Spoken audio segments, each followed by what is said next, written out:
Olá amigos investidores, estamos de volta para mais um vídeo e no vídeo de hoje a gente vai falar sobre o Fiagro, RZAG ou RZAG, como você preferir chamar, da RISA Asset. Leio isso aqui que é importante. Então vamos lá? Então, como eu falei naquele texto, a gente agora está partindo diretamente aqui para o comentário do relatório, o último relatório lançado anteontem, então recentíssimo, quentíssimo, e a gente vê que o RZAG no momento ainda continua com 31 ativos. O último dividendo foi 2 centavos, ainda muito bom considerando a atual queda nos dividendos de praticamente todos os Fiagros, inclusive o RZAG, que ele pagava um pouquinho melhor e agora caiu para esse patamar de 12, mas algumas vezes ele já tinha distribuído 12. Ele também não é um dos Fiagros que tem o maior dividend yield. Você vê aqui que no anualizado dele, segundo o próprio relatório, é 15,90% ao ano, lembrando que aqui é isento de imposto de renda. Nos últimos 12 meses, para ser mais preciso, o dividend yield dele distribuído foi de 15,71 ao ano, e no mês esses 12 centavos representaram um yield de 1,23%, que está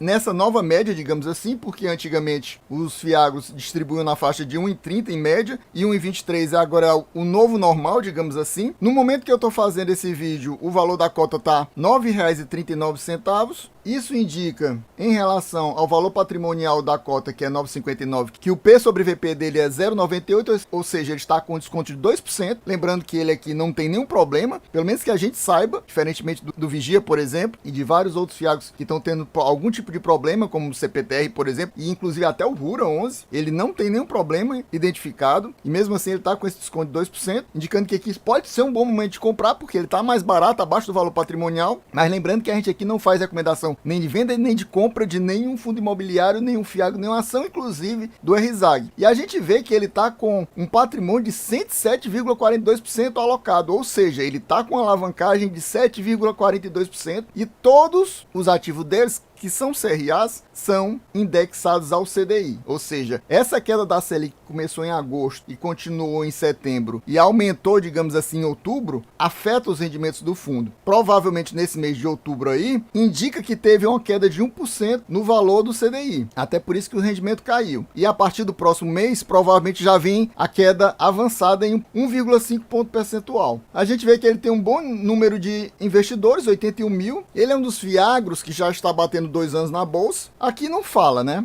Mas a princípio ele já está sendo negociado desde outubro de 2021. No momento que o relatório foi fechado, o valor da cota estava custando R$ 9,70. E agora, como eu falei, está R$ 9,39. Ou seja, teve uma queda. Ele aqui estava acima do valor patrimonial e atualmente já está abaixo do valor patrimonial. Mais algumas informações que eu trago para vocês, retiradas lá do Investidor 10, é que atualmente ele é o 13º maior dividend yield entre os Fiagros, entre seus pares. Ou seja, em termos de yield, tem 12 Fiagros que estão distribuindo dividend yield maior do que ele. Ou seja, isso pode ser até um dos motivos dele estar abaixo do valor patrimonial, porque vários outros Fiagros estão com yield melhor do que ele, e ele não deixa de ser um fundo high yield, como praticamente todos os Fiagros são. E atualmente ele é o 4º maior patrimônio líquido, ou seja, ele é o 4º maior Fiagro da bolsa. Ele só perde para os 3 maiores, o KNCA, o RURA 11, os 2 da Itaú e o Vigia, que está com aquela série de problemas. Eu lancei um vídeo recente, você pode acessar aí a nossa página do canal para ver como é que está a situação atualizadíssima do fundo. E ele tem uma boa liquidez diária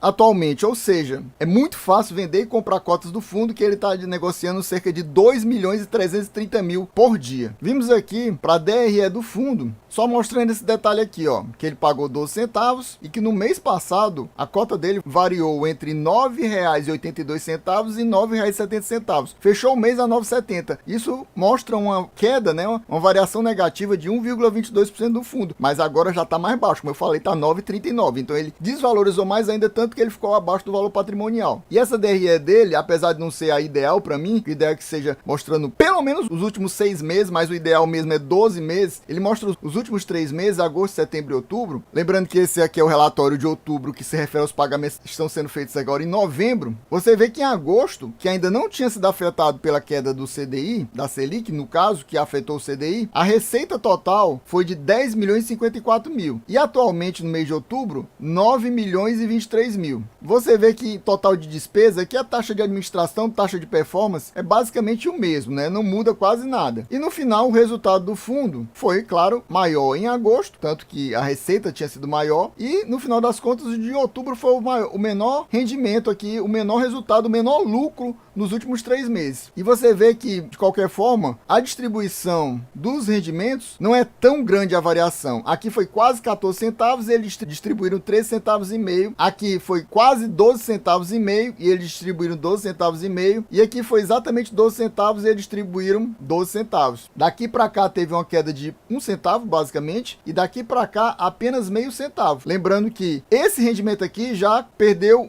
1% no valor do CDI anualizado. E aqui tinha perdido 0,5%. Aqui perdeu meio e aqui perdeu 1%. Então você nota que teve uma queda pequena, mas teve, de meio centavo. E você vê que ele praticamente distribui tudo que ele recebe. Ele não faz aquela reserva legal de 5% que o fundo pode usar para fazer qualquer coisa. Ele não faz essa reserva. Ele basicamente distribui tudo que ele recebe. Isso aqui eu acho que nem deveria mostrar para vocês, porque eu mostro isso aqui todo mês e basicamente isso aqui não muda, né? Você vê aqui confirmando que ele está alavancado, 107,42% do patrimônio. Você vê que o indexador único do fundo é CDI, ele é 100% CDI, tem alguns fiagros que tem algum percentual de IPCA, esse aqui não é 100% CDI. Você vê que ele, principal ativo em termos de commodity do fundo desse fiagro é soja, olha aqui, soja, e a gente vê semente de soja. Para mim, os dois aqui estão intimamente ligados, né? É 47% soja e mais 16% semente de soja, soma os dois aqui é 63% da carteira, ou seja, se der algum problema com o cultivo de soja, esse fundo pode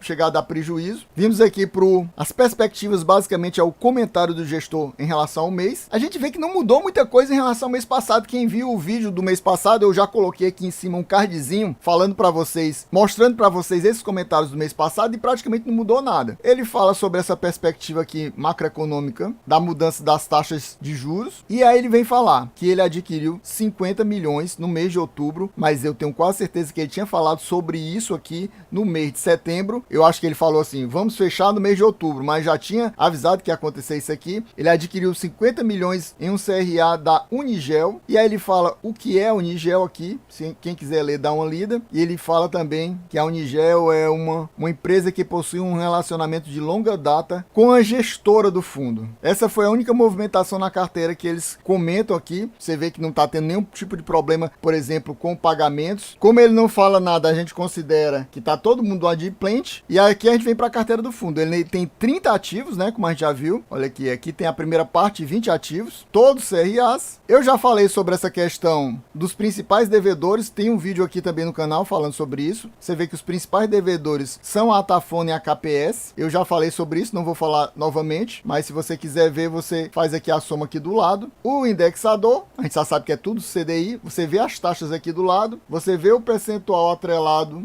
aos devedores aqui do lado, vê o valor devido por esses devedores, principalmente esses devedores aqui, os dois maiores, como eu falo para vocês. Aqui tem esse monte de pulverizado, no meio desses pulverizados você vê que também tem KPS, então a KPS ainda é uma devedora maior ainda do fundo do que parece ser, que ela ainda deve um pouco mais. Aqui, como é pulverizado, ele não diz quanto é o percentual de cada um desses devedores aqui do pulverizado, que são basicamente esses 5 aqui, incluindo a KPS. Você vê que tem um CDI aqui absurdo, né? CDI mais 18%, meu Deus do céu. Se isso aqui não tiver errado, eu nunca tinha visto um CDI tão alto assim. E aqui você vê os valores e os percentuais desses primeiros 20 ativos. Vamos para a segunda página. Na segunda página a gente vê que já tem 32 ativos. Lá na primeira página a gente viu que ele falava 31 ativos, mas já tem os 32 aqui na lista, exatamente porque está entrando já o Unigel aqui na lista. Você vê que aqui tem mais Atafona, tem mais KPS, não é só o que tem naquela primeira página. Como eu falei, são os dois principais maiores devedores. Aqui tem as taxas do lado e novamente aqui os patrimônio líquido e os valores devidos. E ele ainda tem um pouquinho de caixa, cerca de 11 milhões, que equivale a cerca de 2% do patrimônio. E aqui ele acaba mostrando 109,2% de PL. O que é estranho, né? Porque a gente já viu que era 107 e aqui ele mostra 109, é como se tivesse errado. Isso totaliza um valor de 708 milhões, praticamente 709 milhões, né? Só que o fundo, na prática, retirando essa alavancagem, ele possui de patrimônio líquido 645 milhões. E eu queria que você me dissesse aqui nos comentários, você possui o RZAG ou o RZAG na sua carteira? Tá pensando em colocar o RZAG? Que outro FIAGRO você possui na carteira? Diga aqui nos comentários. E quem gostou já sabe, se não for inscrito, se inscreva agora, deixa aquele likezão e ative o sininho.